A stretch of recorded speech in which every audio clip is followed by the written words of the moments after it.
So good morning, everyone. Welcome back to our workshop. So the first International Women in Neuroscience Parma workshop. So I hope that yesterday workshop will has aroused your curiosity, inspiration, and also questions maybe for future research. It did for us. So I hope also that you enjoyed the evening conversation between Siri Uzbet and Anna Chaunica. It was very brilliant and amazing conversation. So thank you again, both. And today it will not be outdone because thanks to the intervention of Dr. Filippetti, Dr. Rigato, and Dr. Cowie, we will discuss about how the sense of touch represents a crucial aspect, a crucial modality for a coherent development of our sense of self. And before officially starting, just a few technical information. So as yesterday, you as attendees will be mute and without camera for all the duration of the conference. But during the talk or immediately after, you can write the questions in the chat. And after each talk, Martina and I will read the questions to the speakers. So now we can start. Yeah, it's my pleasure to introduce our first speaker, Dr. Maria Laura Filippetti. She completed her PhD at the Center for Brain and Cognitive Development at Birkbeck College in London, where she investigated body perception in newborns and infants. As a postdoc, she examined the interaction between interoceptive and exteroceptive body-related signals across the lifespan. As a lecturer at the University of Essex, Maria Laura is part of the Essex Baby Lab, where she researches the development of body representation and interoceptive processing using behavioral and physiological methods. And today, Maria Laura, she's going to present her talk titled Becoming You, the Development of Body Awareness. Thank you, Maria Laura.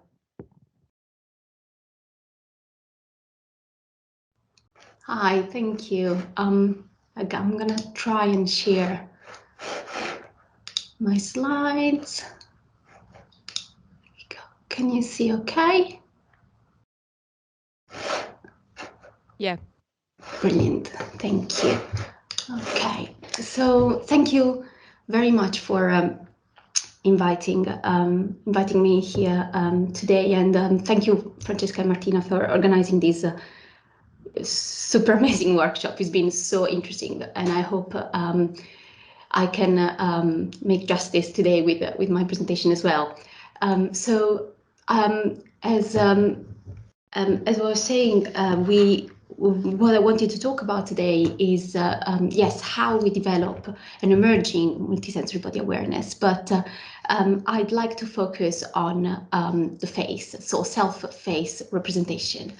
And I think that personally, I find that face representation and self-face recognition, more specifically, is particularly interesting because the face, compared to the other body parts, is visually opaque. And this means that unless we have a reflective surface in front of us, we are unlikely to see how we look like and how our face looks like, whereas we can interact and see our hands and our feet more often. And I think that this ambiguity, this particular interest has also come apparent in the literature. And one example that I really like is from Luigi Pirandello's novel, No One and 100,000. In this novel, the Italian writer Pirandello narrates the tragedy of Vitangelo Moscarda, who's this man that struggles to find his identity when he realizes that there exists a discrepancy between how he sees himself and how others see him. And this discrepancy arises from the very beginning of the novel, when his wife tells him that his nose tilts to the right, and this is something that he had not noticed before. And this sudden realization that other people saw a Moscarda with a bent nose becomes an identity dilemma. And from there on, there escalates a recognition that the self is fleeting, so I am no one, but at the same time, I am simultaneously dependent upon the perception that other people have of me. So I am 100,000 people, depending on who's watching. So this novel really highlights the fundamental ambiguity surrounding reflective surfaces and self-face recognition and self-identification. And I think the haziness that accompanies the mirror experience is also highlighted in developmental research, because the literature on how we become to recognize ourselves shows that it's only by 3-4 years of age that children start to hold a representation of the selves that endures through time and changes in how we look like. And this gradual, prolonged development may be linked to the fact that self-consciousness emerges gradually with children's ability to understand others. So as mirror recognition emerges, children become aware of what they are, but at the same time also the ways in which other people might perceive them. And when we look at how self-recognition develops and what really it entails, we know that the face is one of the most distinctive physical features and requires recognition of the face, that the seen face is matched to a stored internal representation of that identity. However, we need to consider two fundamental aspects. On one hand, visual appearance, so the familiarity that we gain with that face, every new exposure leads to a stronger internal representation. And on the other hand, we have multisensory experience. So knowing that that particular face is in fact our own requires the matching of multiple sensory information, such as visual, tactile, and proprioceptive cues. And by matching this sensory information, we build a representation of who we are and identify the face as being our own. And indeed, one of the key processes in the development of infants' first rudimentary body representation is the ability to detect contingencies between multisensory information. And in our previous studies, we've shown that even newborn infants show a differential look-in time response to visual displays of an infant face that is stroked in synchrony or out of synchrony to the tactile stimulation that they are receiving themselves. We also show that this detection of multisensory or contingencies is apparent when we disrupt the spatial reference, so in spatial congruent and incongruent scenarios. And these early competencies are also thought to rely on the ability to match sensory stimulation in one modality to stimulation in another modality. And what we've shown by using functional near-infrared spectroscopy is that by 5 months of age, infants' brain shows a distinct neural response to multisensory contingencies that is very similar to the activation that we see in fMRI studies with adults that are undergoing the rubber band illusion or the effacement illusion. So these results really suggest that prenatal multisensory experience plays a role, and indeed early exploratory behavior begins prenatally. Without access to mirrors, infants are able to obtain contiguous and contingent multisensory information when they explore their own face with their hands, for example, when they are performing facial gestures, such as opening their mouth. And infants spend a significant amount of time touching their own face, both pre and postnatally. And the evidence of coordinated movements between hand and mouth that is observed in utero, for example, suggests that prenatal multisensory experience support the integration of tactile and proprioceptive information and may play a fundamental role in the early development of body representations. But while infants have ample opportunities to form multisensory associations with limbs or for limbs by self-observation, as I said earlier, there are fewer such opportunities for body parts that are visually opaque, such as the face. So there's a lot of interaction that goes on, and there's a lot of watching of hands and feet and interacting with mouth and hands, but to integrate proprioceptive tactile experiences with the visual representation of one's own face, infants really need to be able to see themselves in a mirror. And there is evidence that infants show a great deal of self-exploration when they are placed in front of a mirror. But given that most infants will only obtain this experience with observing themselves in a reflective surface when a caregiver, for example, places them in front of one, I don't think it's surprising that it takes a relatively long time before infants show evidence of mirror self-recognition between 18 and 24 months of age. However, when we look at the literature that have tried to explore and investigate the development components of self-face recognition, what we see is that there are controversial findings. So on one hand, we know that children tend to fail the mirror test until they are at least 1.5 years old. And what we see is that when there's a temporal delay introduced in the classic test, only 4-year-olds show the ability to reach for the mark on their face, which is the mark behavior really of passing the test. And finally, if we allow infants, children, to experience the contingent relationship between their own action and visual feedback, then self-recognition is facilitated. So what this evidence shows is that the maturation of multisensory contingency is really critical for self-identification. So in this sense, it seems that infants prioritize multisensory integration, and only later on they build a representation of their face as a standing for the self using these visual features. On the other hand, though, we know that there's evidence that young infants can discriminate between their own photo and another peer's photo. And there is a wealth of studies that shows the ability to distinguish between a familiar and an unfamiliar face early on, and that this ability becomes more robust as a result of the perceptual experience accumulated with other individuals. So, for example, newborns initially show a preference for faces that are displaying emotional expressions that are likely to encounter in their daily lives, so happy faces.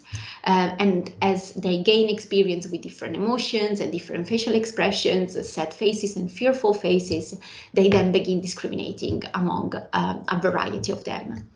So it seems that on one hand, there's a body of research suggesting that multisensory cues is critical for emerging self-face recognition. And on the other hand, we have these studies that show that there is indeed the ability to rely on the visual cues, the visual features of a face.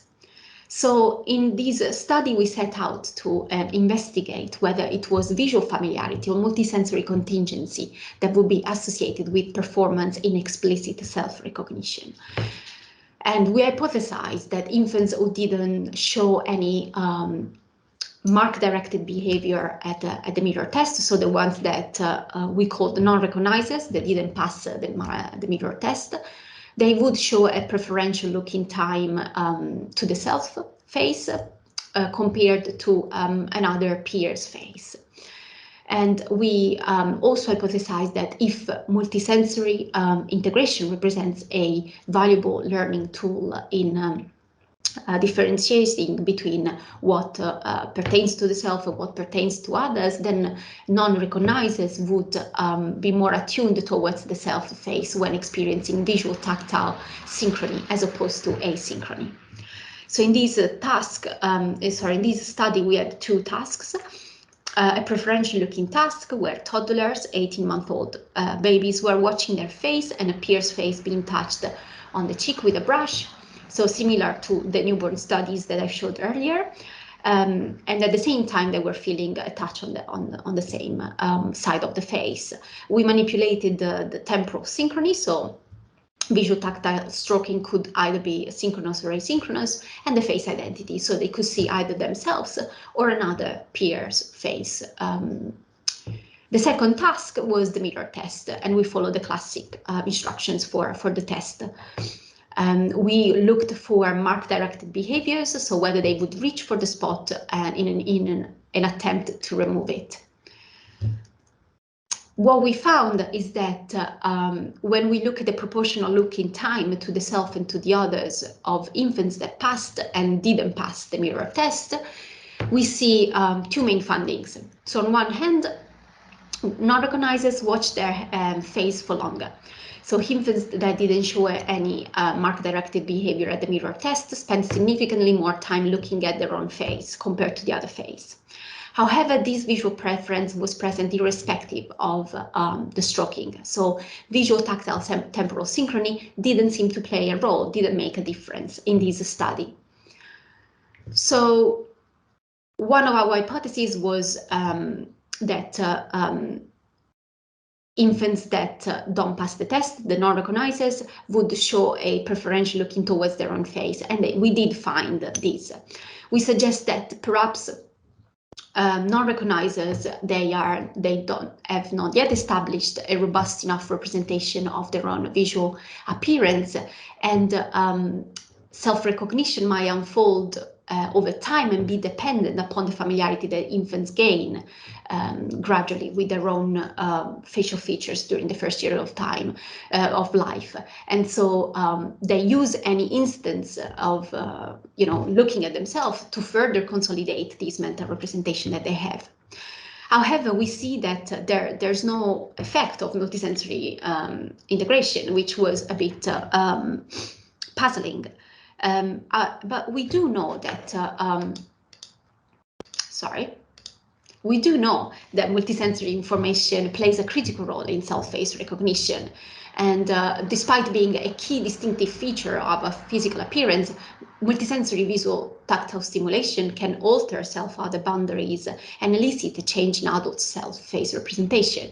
The classic example is the effacement illusion, where visual tactile interpersonal multisensory stimulation, or IMS, of the participant's face that is synchronous with another person's face leads to a change in self-identification, whereby the other person's face is assimilated into one's own representation through a process of self-other blurring. So there is evidence that indeed when we have an established representation of how we look like, of what we look like, this representation is malleable and can be altered by multisensory cues. To our knowledge, however, no studies have explored whether IMS in childhood produces a similar self-other blurring as the one that we see in the adult literature. And we think this is important because childhood is a developmental stage characterized by critical bodily, emotional, cognitive changes. And those changes represent really the scaffolding of self-identity, but also social identity. So it is possible to hypothesize that during the formation of a self-representation, self-other boundaries might be more susceptible to alterations and change. And examining the malleability of the self and the possibility of blurring these boundaries during childhood is critical, not just in the context of self-identification, but also in the context of other components of body representation of the body, such as body image. This is because body image is thought to be strongly influenced by other people's expectations and judgment. But body image, interestingly, doesn't just relate to attitude that one holds towards the self, but also to attitudes that we hold towards other people's bodies. So this, again, this relationship between self and other is very apparent. And we know that these attitudes emerge very early in childhood and are shaped by individual characteristics as well as sociocultural factors. Overall, there is a wealth of research that suggests that children as young as 6 years of age already have an internalized ideal of what a body should look like, and this ideal is often different from how they currently perceive themselves. And these attitudes also shape children's views and relationship with their peers. For example, weight bias against overweight children is already present as early as 3 years of age. So this really brings me back to the interplay that there exists between self and other representations. And these interplays is thought to co-emerge in development, right? So the experience of matching IMS provided by the effacement illusion is really critical in this context, because the effacement illusion has been shown to affect different aspects of social processing, such as emotional contagion, facial mimicry, and emotional recognition. And it has been proposed that increased self-resemblance induced by this interpersonal multisensory stimulation is the mechanism through which social cognitive processes can be altered, suggesting that high MS-induced changes in self-representation may lead to a partial overlap between self and other. And these would in turn change one's own perception of how physically similar others are in relation to oneself. So manipulating these self-other boundaries could alter body image by increasing the overlap between self and other representations. So here we examined whether self-other blurring resulting from IMS through the effacement illusion can influence body image attitudes that children have towards others. And we tested children between 6 and 11 years of age. Participants took part in an online experiment where we employed a modified version of the effacement illusion. I don't have time to go through what changes we made to make sure that we could implement the experiment online. But I'd be happy to explain a bit more during the questions. What we did was to also implement, before and after the effacement, a figure choice task, which is basically a task that we use to measure body image towards different body shapes. We didn't collect any information about the person's own body because we weren't interested in body image towards the self, but in relation to generic children's body, basically. We hypothesized that congruent IMS during the effacement would influence children's body image attitude towards others. And we expected to see that participants would choose a larger body after being exposed to the congruent stimulation, suggesting that this partial overlap between self and other representations would increase likeness of the other, and those so resulting in a positive body size attitude, so a reduction basically in weight bias. We obviously also expected to find an effect of the synchronous stimulation on self-face representation, and so to elicit successfully the effacement illusion in children. We did find most of these things, but with some caveats. So I'm going to go through the findings one at a time. With regard to the effacement results, so we showed that there was a main effect of stroking mode across ages, suggesting that congruent stimulation, visual tactile stimulation during the effacement illusion resulted in higher effacement scores in all our ages, and the incongruent condition didn't lead to any effect. With regard to the body image results, when again, as a reminder, we used this task before and after the effacement illusion, so we calculated a differentiation score, and we found a significant interaction between the condition, stroking, synchronous or asynchronous, sorry, congruent or incongruent, and age. Post hoc test showed that in the congruent condition, participants aged 6 to 7 years of age chose a larger avatar figure compared to children aged 8 to 9 years of age. And to test the hypothesis that increased self-blurring would be linked to a change in body image, we also examined the association between this task and the effacement scores in the congruent condition only. And we found that participants who identified with the avatar's face during the congruent stimulation chose a larger figure in the figure choice task. So we have three key findings here that suggest that the effacement illusion, first of all, can be successfully induced in children as young as 6 years of age. And these results show that a mental representation of what we look like is already flexible in childhood and can be updated as a result of multisensory information. This is consistent with previous findings from research on body parts other than the face, and I'm sure Dorothy will talk more about these later on. And the data shows also there are no age differences. Again, this is in light with previous research on, for example, the rubber band illusion, suggesting that the strength of the illusion seems to remain stable across childhood. We found that our hypotheses were partially supported by the data when it comes to the body image part. And while we found a medium association between the strength of the illusion and changes in body image attitude across ages, the specific effects were only present when contrasting 6 to 7 years old with 8 to 9 years old. And we think this is in line with evidence on the development of body image, suggesting, mainly speculating that in early childhood, with the emergence of body image concerns, children might have a heightened propensity to attend to others' bodies, and in particular specific idealized bodies.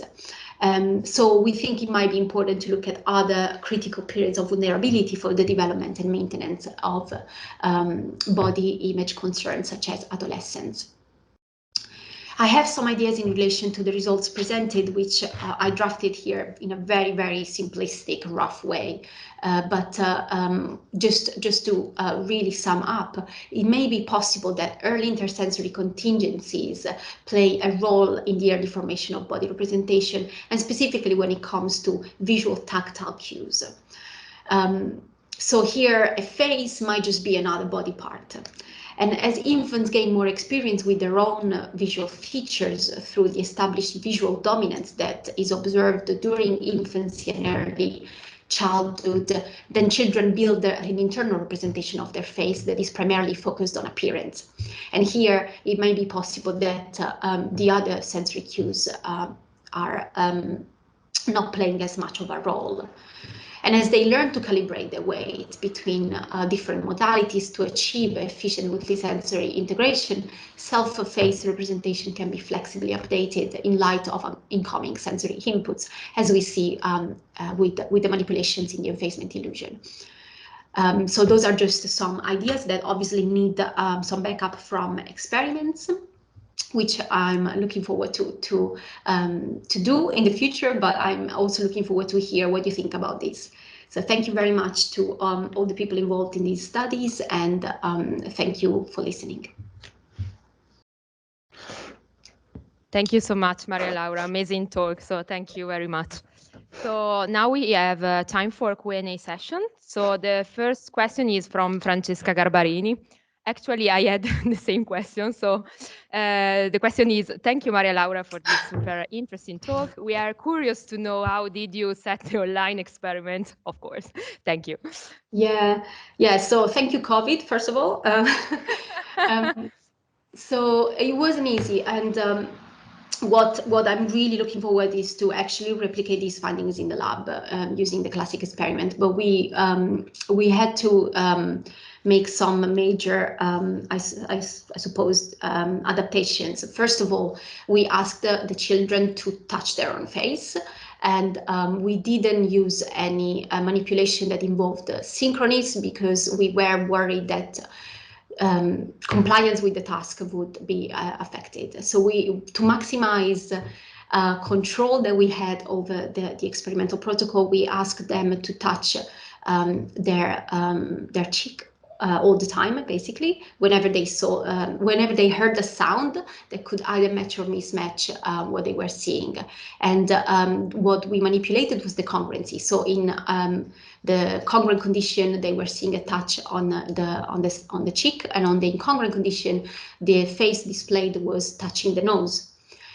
So we relied on the adult literature that has shown that incongruent stimulation also elicits the effacement illusion, and on the research that have manipulated self-touch as well. So because we knew that in adults we can induce these bodily illusions by manipulating congruency and self-touch, we resonated that we could apply that with children, and we were glad to see that it worked. But as I said, I'd be very keen in trying to replicate the study in the lab when we can actually see what participants are doing. Yes, of course. Okay, thank you. So we have another question from Francesca Frassinetti. So very interesting talk. Have you studied toddlers who do not recognize their own face or data? They do not discriminate between familiar and unfamiliar others' face. We studied children for 11 years old who suffered a left and right brain lesion with perinatal lesion, and we found in deficit in self, other body parts, implicit recognition deficit. So. This is very interesting, but unfortunately, no, we haven't. We never had the opportunity to study children that don't show any discrimination. It would be very, very interesting to do that, because obviously we can only speculate about what's happening if we look at cross-sectional data, and ideally we'd want to track these children over time. But obviously having data from lesion patients would be very informative. So yeah, I'd be very keen to do that, but we haven't had a chance. Okay, thank you. So now we have a question from Dorothy Cowie. So thank you, Maria Laura, for a great talk, as always. I am always interested about faces because I guess we didn't evolve to have any much visual experience of our own face. So they are very different to, for example, hands or rest of the body. Can you comment on this? Yeah, absolutely. And as I mentioned throughout the talk, because faces are visually opaque, we don't get as much experience, and yet we base our identity and who we are on faces. We recognize other people's based on faces, and we take a great deal of care in making sure that we look good, and we spend a lot of time on our faces. So it's quite interesting that this lack of experience yet results in so much attention towards faces, and I'm very keen in trying to really look throughout development how this attention evolves, and what leads to such a focus on faces. So I think some of the data on toddlers, the data that I collected during my postdoc with Manos, is quite enlightening yet puzzling, because it shows that there is an attention that is visually focused on faces, and that multisensory integration at that specific age doesn't seem to play a role.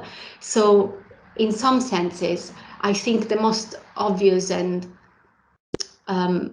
interesting comparison would be to try and stimulate different body parts and see what happens in terms of interplay between multisensory cues and, as I said, visual features, visual appearance.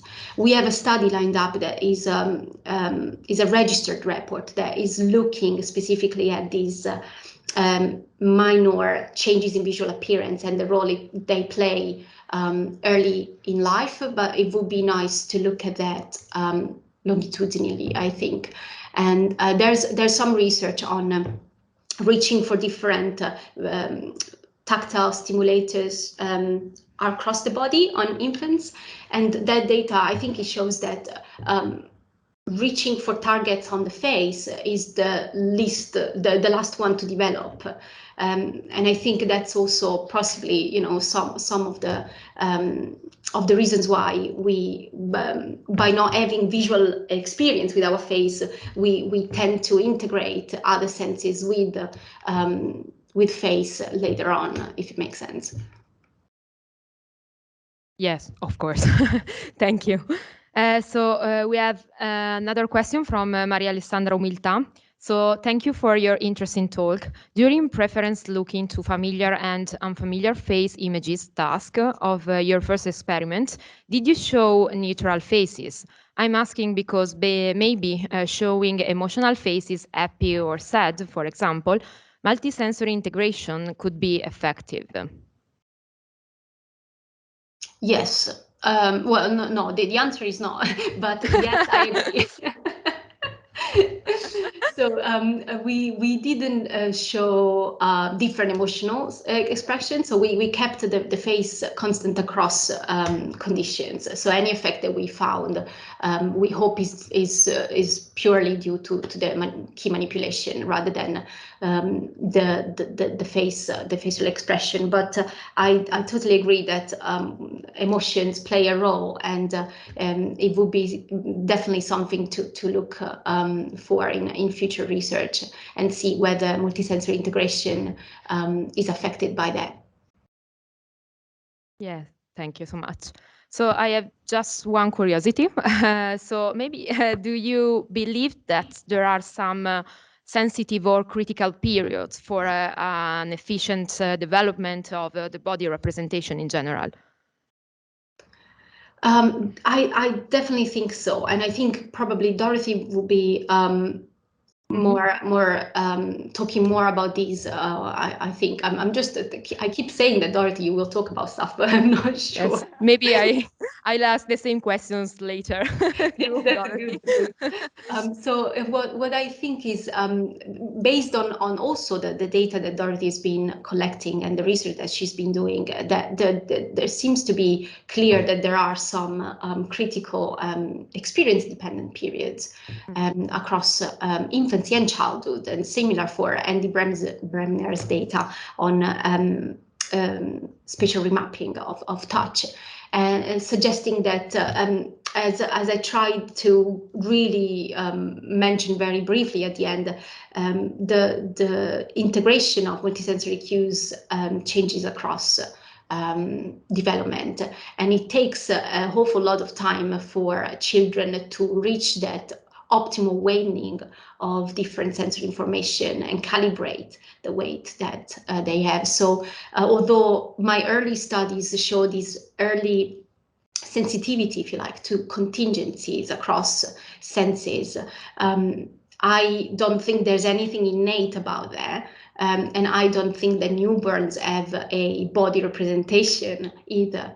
But simply, I think that there's a sensitivity to intersensory contingencies due to early multisensory experience, prenatally and very early postnatally. And the way that these senses play across development changes because our body changes significantly, and similar, our face changes significantly and very rapidly, especially during the first few years of life. So it's not surprisingly that children will struggle to reach this optimal balance. Yeah, okay. Thank you so much, Maria Laura. So it was a pleasure to have you today with us. So thank you again. And so